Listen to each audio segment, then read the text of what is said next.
الحمد لله نحمده ونستعينه ونستغفره ونعوذ بالله من شرور أنفسنا ومن سيئات أعمالنا من يهده الله فلا مضل له ومن يضلل فلا هادي له وأشهد أن لا إله إلا الله وحده لا شريك له وأشهد أن محمدا عبده ورسوله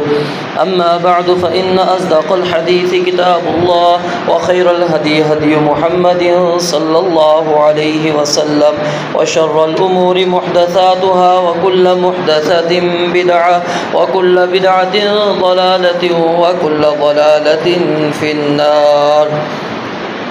يا أيها الذين آمنوا اتقوا الله حق تقاته ولا تموتن إلا وأنتم مسلمون يا أيها الناس اتقوا ربكم الذي خلقكم من نفس واحدة وخلق منها زوجها وبث منهما رجالا كثيرا ونساء واتقوا الله الذي تساءلون به والأرحام إن الله كان عليكم رقيبا يا أيها الذين آمنوا اتقوا الله وقولوا قولا سديدا يصلح لكم أعمالكم ويغفر لكم ذنوبكم ومن يطع الله ورسوله فقد فاز فوزا عظيما اللهم صل على محمد وعلى آل محمد كما صليت على إبراهيم وعلى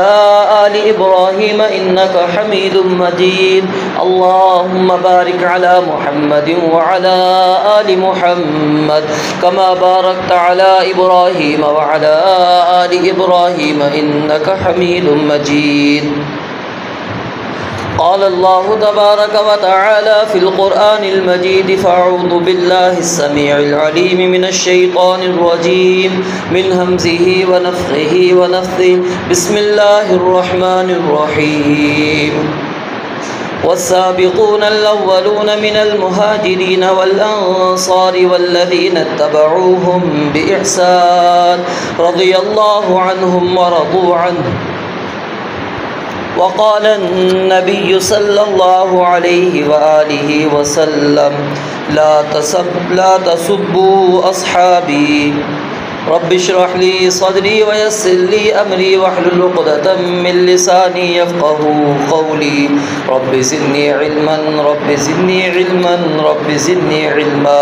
سبحانك لا علم لنا إلا ما علمتنا إنك أنت العليم الحكيم آج کے خطبہ جمعۃ المبارک میں آپ معزز سامعین کے سامنے اس حوالے سے چند گزارشات عرض کرنا چاہتا ہوں کہ ہمارے معاشرے میں کچھ لوگ یہ باور کرانے کی کوشش کرتے ہیں کہ سب سے زیادہ حقوق، سب سے زیادہ فضائل صحابہ کرام رضوان اللہ علیہم اجمعین میں سے اہل بیت کے ہیں، اور اہل بیت بھی ان کے اپنے خود ساختہ، خود گھڑے ہوئے ہیں۔ وہ اہل بیت مراد نہیں لیتے جو اللہ اور اس کے رسول علیہ الصلاۃ والسلام نے مراد لیے ہیں، اور اس نقطۂ نظر کے پیچھے ان لوگوں کا مقصد صرف یہ ہے کہ باقی اصحاب رسول رضوان اللہ علیہم اجمعین ان کی تنقیص کی جائے۔ تو اگر اس اعتبار سے اہل بیت کو تسلیم کیا جائے، اہل بیت کو مانا جائے، اور باقی اصحاب رسول ان کی تنقیص کی جائے، تو یہ قطعاً جائز نہیں ہے، کیونکہ اللہ رب العالمین نے قرآن مجید کے اندر عمومی فضائل بیان کیے ہیں صحابہ کرام رضوان اللہ علیہم اجمعین کے، اور ان مناقب، ان فضائل کے اندر تمام اصحاب رسول شامل ہیں، اور نبی علیہ السلام کی ازواج بھی شامل ہیں، آپ کے آل آپ کی اہل بیت سب کے سب اس کے اندر شامل ہیں۔ اور کچھ ہمیں قرآن اور حدیث کے اندر ایسے فضائل ملتے ہیں، ایسے مناقب ملتے ہیں کہ جو مخصوص افراد کو دیے گئے ہیں۔ تو حق بات یہی ہے کہ جہاں اللہ تعالیٰ نے اور اس کے رسول علیہ السلام نے عموم رکھا ہے، اس کے اندر سارے اصحاب رسول کو شامل کیا جائے، کسی کو بھی اس سے نہ نکالا جائے، چاہے وہ فتح مکہ سے پہلے مسلمان ہوئے ہوں یا فتح مکہ کے بعد مسلمان ہوئے ہوں، چاہے وہ اوائل اسلام کے اندر وہ اسلام قبول کرنے والے ہوں یا اواخر اسلام کے اندر اسلام قبول کرنے والے ہوں، جو بھی صحابی رسول ہے جس کے اوپر صحابی رسول کا اطلاق ہوتا ہے کہ جس نے نبی مکرم صلی اللہ علیہ وآلہ وسلم سے ملاقات ایمان کی حالت میں کی، اور اسی حالت میں ایمان کی حالت میں ہی اس دنیا سے رخصت ہوا، چاہے اس کو چند لمحات ہی آپ کی صحبت کے نصیب ہوئے، وہ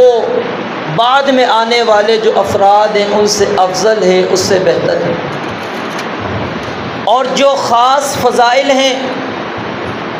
تو ان فضائل کا بھی انکار نہیں کرنا چاہیے، وہ چاہے کسی کے بھی متعلق ہوں،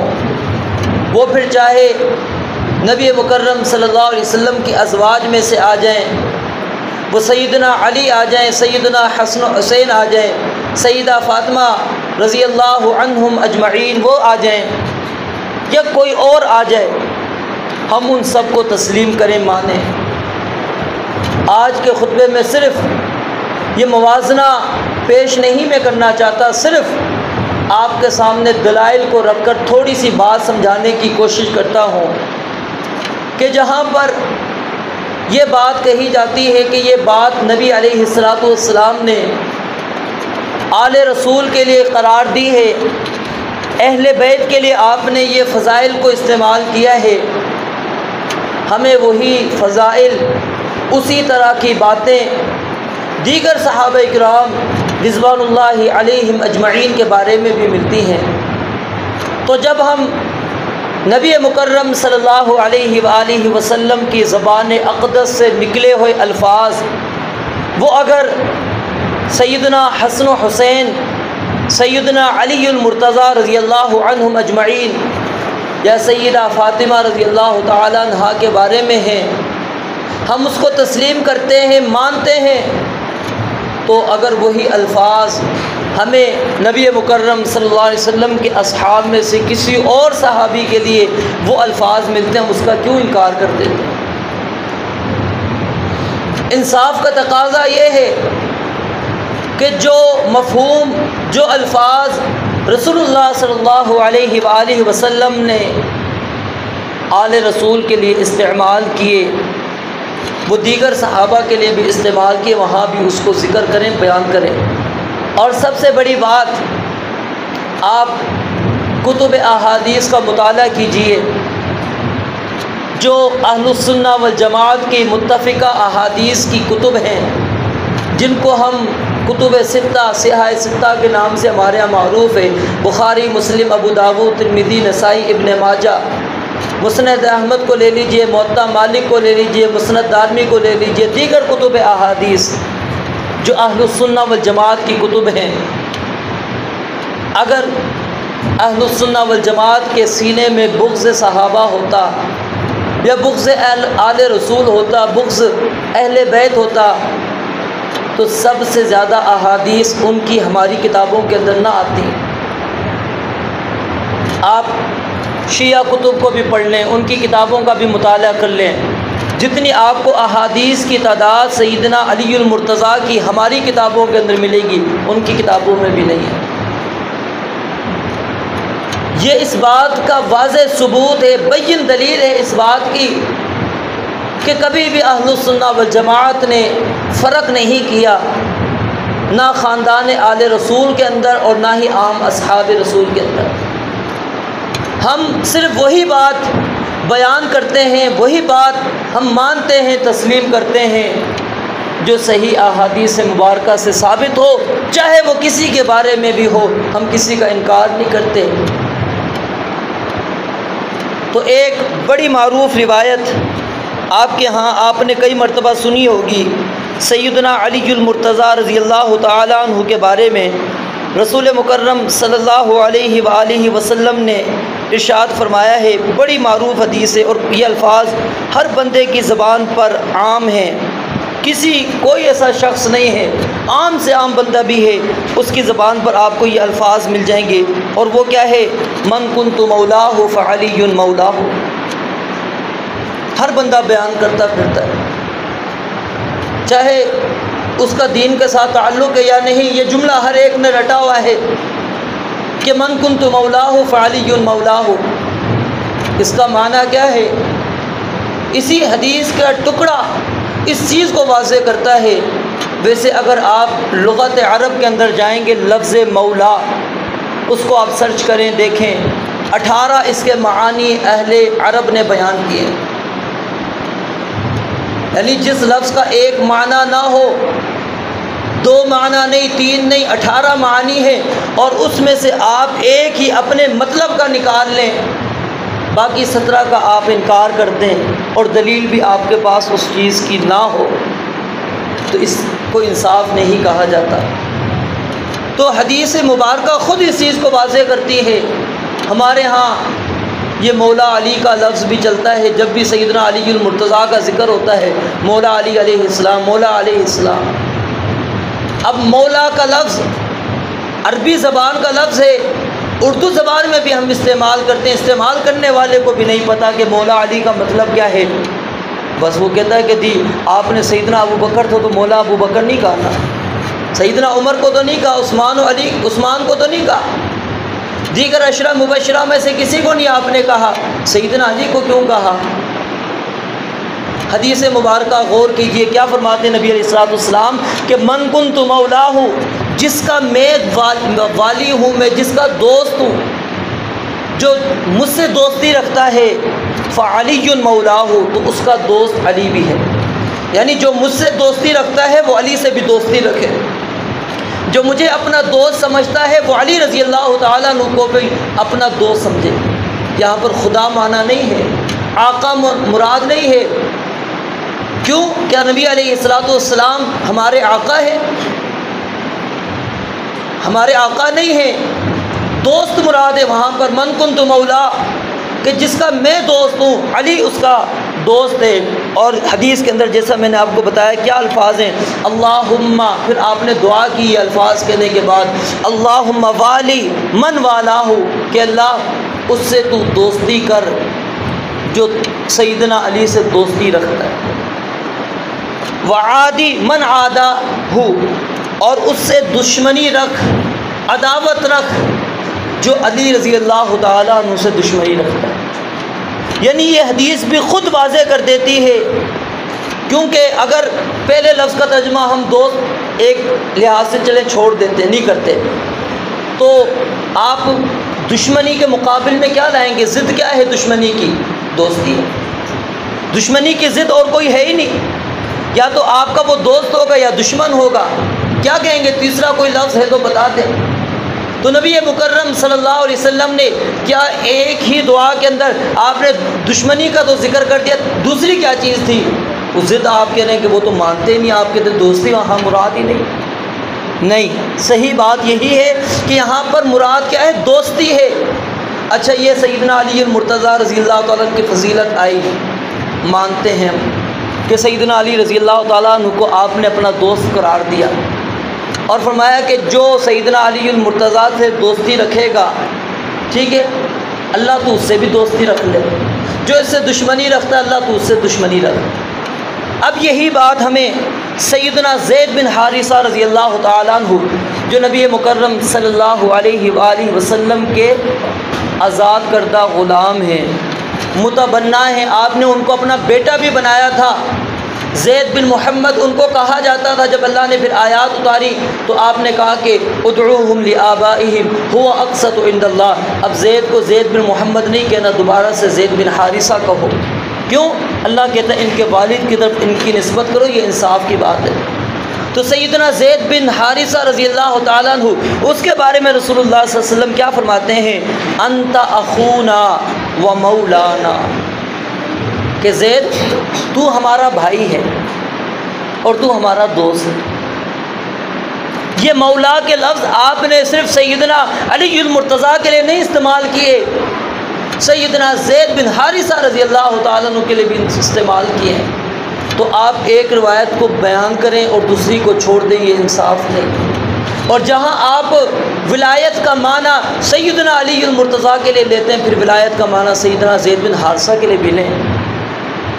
پھر ولایت کے اندر جو آپ کے نزدیک معنی ہے، مفہوم ہے، اس کے اندر سیدنا علی المرتضیٰ اکیلے تو نہیں رہے، ولایت کے اندر پھر تو ان کے ساتھ سیدنا زید بن حارثہ شریک ہو چکے ہیں۔ کیوں؟ رسول اللہ صلی اللہ علیہ وآلہ وسلم نے ان کو مولا کا لفظ کہا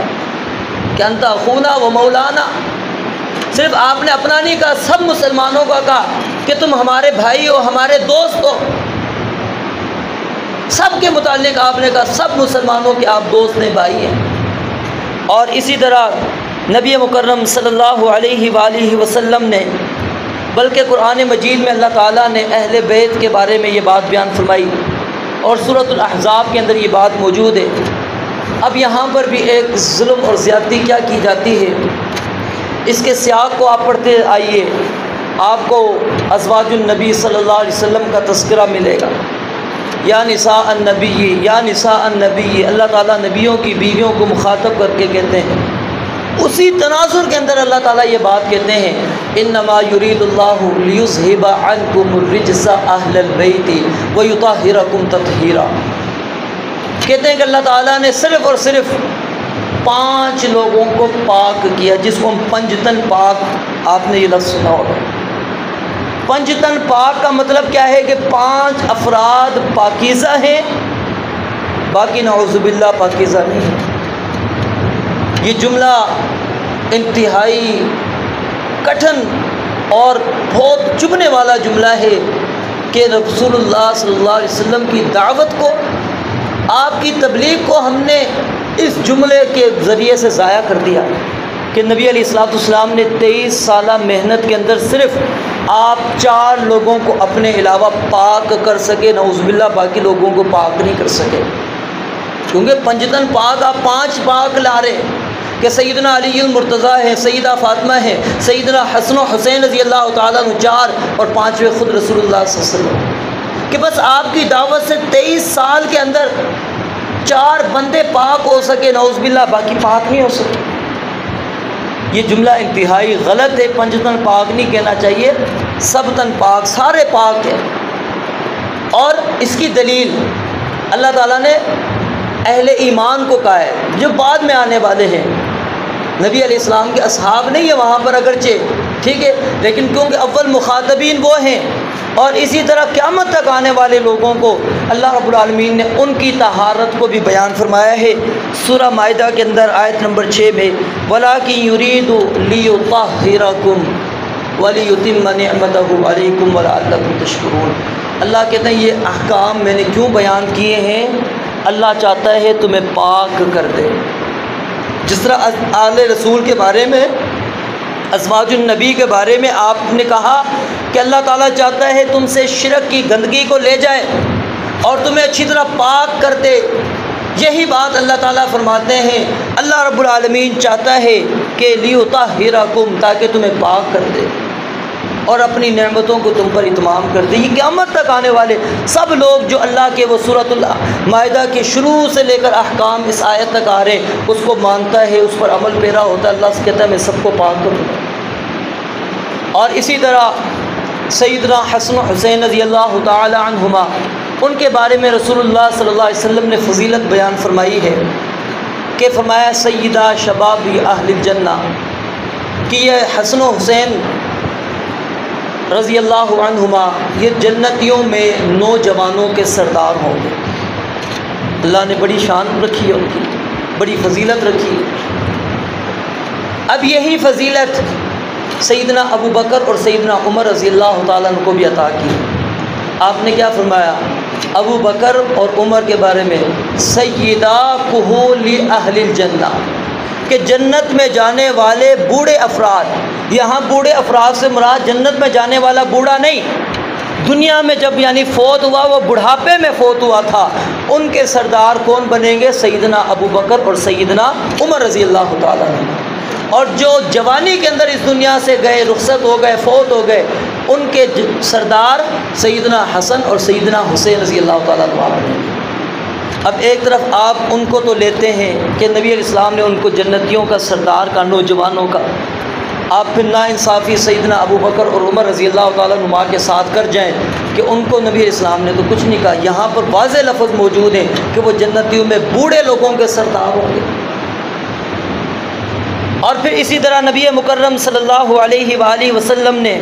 سیدنا علی المرتضیٰ کے بارے میں یہ بھی فرمایا، یہ بھی صحیح بخاری کی روایت ہے کہ لا یحبنی الا مؤمن ولا یبغضنی الا منافق، کہ سیدنا علی تجھ سے محبت صرف مومن کرے گا اور دشمنی تجھ سے منافق کرے گا۔ یہ روایت بہت زیادہ پیش کی جاتی ہے ہمارے معاشرے کے اندر۔ کہتے ہیں دیکھو آپ سیدنا علی سے بغض رکھتے ہیں، اور نبی علیہ السلام نے کہا سیدنا علی سے بغض رکھنے والا منافق ہے، سیدنا علی سے محبت رکھنے والا مومن ہے۔ اب وہ منافق مومن ہم خود قرار دے رہے ہوتے ہیں، ہم نے اپنے محبت کے معیار خود بنائے، ہمیں نہیں پتہ کہ معیار کیا ہوتا ہے، شریعت کو ہم نہیں دیکھتے، بس ہر بندہ کھڑا ہوتا ہے کہتا ہے میری جی سیدنا علی رضی اللہ تعالیٰ عنہ سے محبت ہے، عقیدہ مجھے علی رضی اللہ تعالیٰ عنہ کا پسند ہے، نماز جی مجھے نہیں پسند، جی شرک سے بچنا ہے، نہیں مجھے یہ چیزیں پسند ہیں، کچھ کرنا ہے میں نے کچھ نہیں کرنا، بس علی رضی اللہ تعالیٰ عنہ سے میرے محبت ہے۔ بھائی محبت ہے تو کیا علی رضی اللہ تعالیٰ نے ایسی زندگی گزار کے چلے گئے؟ کچھ تعلیمات تو کی دی ہوں گی، کچھ نہ کچھ تو انہوں نے عبادات کی ہوں گی، اس طرف ہماری توجہ نہیں، بس محبت ہے مجھے محبت ہے۔ اور ہم کوئی اگر اس طرح کی محبت نہ کرے جس طرح کی اس کی محبت ہے، وہ کہتا ہے نہیں یہ تو منافق ہیں، میں مومن ہوں، میں پکا مومن ہوں، یہ پکا منافق ہے۔ اچھا یہی بات محبت اور ایمان والی، یعنی کہ محبت اور نفرت پر، محبت کو آپ نے ایمان کی نشانی قرار دی اور بغض کو نفاق کی علامت قرار دی، اور یہی چیز نبی علیہ الصلوۃ والسلام نے انصار کے بارے میں کہا، الانصار لا یحبهم الا مؤمن، کہ انصار سے محبت صرف مومن ہی کرے گا، اور ولا یبغضهم الا منافق، اور انصار سے بغض منافق ہی رکھے گا۔ یہ صرف میں آپ کو تھوڑا سا موازنہ اس لیے رکھ رہا ہوں تاکہ ہم غور کریں کہ جہاں ابو بکر عمر رضی اللہ تعالیٰ عنہ اور دیگر صحاب رسول کے لیے آپ نے وہ الفاظ استعمال کیے ہیں، تو وہی الفاظ آپ نے آل رسول میں سے اگر کسی کو کہہ دیے ہیں تو آپ ایک کو تو لے لیں، دوسرے کو چھوڑ دیں، یہ بڑی ناانصافی کی بات ہے۔ اور جو معنی، جو مفہوم، جو چیز آپ وہاں پر ثابت کرتے ہیں تو وہاں آل رسول کے علاوہ دیگر اصحاب رسول پر کیوں نہیں استعمال کرتے؟ الغرض اس طرح کے بے شمار دین اسلام کی شریعت کے اندر، احادیث کے اندر بے شمار ایسی چیزیں موجود ہیں جو الفاظ آپ نے آل رسول کے لیے بھی استعمال کیے، اور نبی علیہ السلام نے اپنے اصحاب کے لیے، اپنے ساتھیوں کے لیے الگ الگ بھی استعمال کیے، اور ان کے پورے گروہ کے لیے بھی استعمال کیے۔ تو میرے بھائیوں، دل کے اندر، ہمارے دلوں میں کوئی فرق نہیں ہونا چاہیے کسی کے بارے میں بھی۔ جو صحابی رسول ہے وہ چاہے شروع میں جیسے میں نے آپ کو کہا مسلمان ہوا یا آخر میں مسلمان ہوا، سب کے سب برابر ہیں، سب سے ہم نے ایک طرح کی محبت رکھنی ہے۔ سب کے بارے میں اللہ تعالیٰ کہتے ہیں رضی اللہ عنہم ورضوا عنہ، اور اللہ تعالیٰ ان سب کو متقی کہتے ہیں، اللہ سب کو کہتے ہیں اولئک هم المفلحون، اولئک هم الفائزون، اولئک هم الراشدون، اولئک هم المهتدون، اولئک هم الصادقون۔ اللہ تعالیٰ ان کو کہتے ہیں یہ سچے ہیں، ہدایت یافتہ ہیں۔ کسی کے اندر اللہ تعالیٰ جب فرق نہیں کر رہے تو میں اور آپ کیوں فرق کرتے ہیں؟ تو میرے بھائیوں، ہمیں اس دروازے کو بند کرنا ہے، لوگوں کو اس چیز کو سمجھانا ہے۔ الحمدللہ جماعت اہل حدیث نے گزشتہ اتوار کی بات غالباً ایک متفقہ اعلامیہ انہوں نے جاری کیا، صرف اس وجہ سے کہ کچھ لوگ وہ سمجھتے ہیں کہ جی یہ گستاخ ہیں، یہ مانتے نہیں ہیں۔ الحمدللہ تقریباً 34 بڑے کبار علماء نے ان کے دستخط بھی موجود ہیں اس کے اوپر. پھر اس کے بعد ساری جو آ نہیں سکے ظاہر اجلاس کے اندر جو نہیں آ سکے انہوں نے پھر زبانی پوری تنظیموں نے ہماری جو جماعتیں پوری جماعتیں پورے سیٹ اپ جو ہیں ان کے عمراء نے باقاعدہ اعلان کیا کہ ہم سب کی حمایت کرتے ہیں. ہمارا یہی عقیدہ ہے, یہی نظریہ ہے. ہم کسی بھی صحابی رسول کے بارے میں بھی کوئی فرق نہیں کرتے اور نہ ہی آل رسول میں سے کسی کے درمیان میں فرق کرتے, نہ ہی کسی کو ہم کوئی یہ اجازت دیں گے کہ وہ تحریری طور پر کوئی تنقید کرے, کوئی تجزیہ کرے, کوئی تحریری طور پر یا زبان میں یا اشارتاً کسی بھی صحابی کی, وہ چاہے مسلمان پہلے ہوا بعد میں ہوا, کوئی تنقید کرنے کی کوشش کرے. ہم اس کو بالکل اس بات کی اجازت نہیں دیتے. کیوں کہ جب اللہ اور اس کے رسول علیہ الصلوۃ والسلام نے ان کو ہمیں زبان ان کے بارے میں بند کرنے کا حکم دیا ہے کہ اپنی زبانوں کو روکے رکھو, میرے صحابہ کو گالیاں نہ دو, تو ہمارا یہ متفقہ فیصلہ ہے, عقیدہ ہے. ہم یہی چیز بیان کرنا چاہتے ہیں اور اس پر پوری امت کو کھڑا کرنا چاہتے ہیں کہ اس چیز پر اپنے آپ کو کھڑا کریں, مانیں کہ بس یہ اصحاب رسول جو تھے یہ ہمارا موضوع نہیں ہے کہ ہم ان کے مشاجرات کو, ان کے جھگڑوں کو, ان کے اختلافات کو, ان کی لڑائیوں کو یا ان کا آپس میں کوئی بھی معاملہ ہو چکا اس کو اپنے ممبر و محراب کے اوپر بیان کریں, اپنی مجالس کے اندر ان کو موضوع سخن بنائیں. یہ ہمارا موضوع نہیں ہے. ہمیں ان کے بارے میں اپنی زبان کو کلی طور پر بند کرنا ہوگا. جب تک یاد رکھیں یہ طریقہ کار کوئی اختیار نہیں کرتا اس وقت تک اس ملک کے اندر امن نہیں آ سکتا. امن اسی صورت کے اندر ہے کہ جب ہر بندہ اپنی زبان کو روک لے. کیوں؟ ایک تو اس کے اندر اس کی دنیاوی بھی خیر ہے, اخروی بھی خیر ہے, اور دوسرا پھر اس کے بعد جو انتشار ملک پاکستان کے اندر ہوتا ہے, آپ اچھی طرح مجھ سے زیادہ بھی جانتے ہیں کہ پھر ہمارے ہاں کیا اختلافات چل پڑتے ہیں, پھر قتل و غارت, فتنے فساد, یہ ساری چیزیں ہو جاتی ہیں. تو میرے بھائیوں ہمیں ان چیزوں کو اچھی طرح سمجھنا چاہیے اور جو نبی علیہ الصلوۃ والسلام نے عمومی فضائل بیان کیے اس کے اندر سب کو شامل کرنا ہے. جو خصوصی فضائل ہیں ان کو بھی تسلیم کرنا ہے, ان کو بھی ماننا ہے اور ان کو وہی معنی دینا ہے جو اسلام نے خود نے معنی دیا ہے. اپنی طرف سے عملی جامہ نہیں پہنانا کہ خود اپنی طرف سے کوئی معنی اور مفہوم اس کا بیان کرتے ہیں. رب العالمین سے دعا ہے اللہ تعالیٰ سمجھنے عمل کرنے کی توفیق عطا فرمائے. وآخر دعوانا الحمدللہ رب العالمین.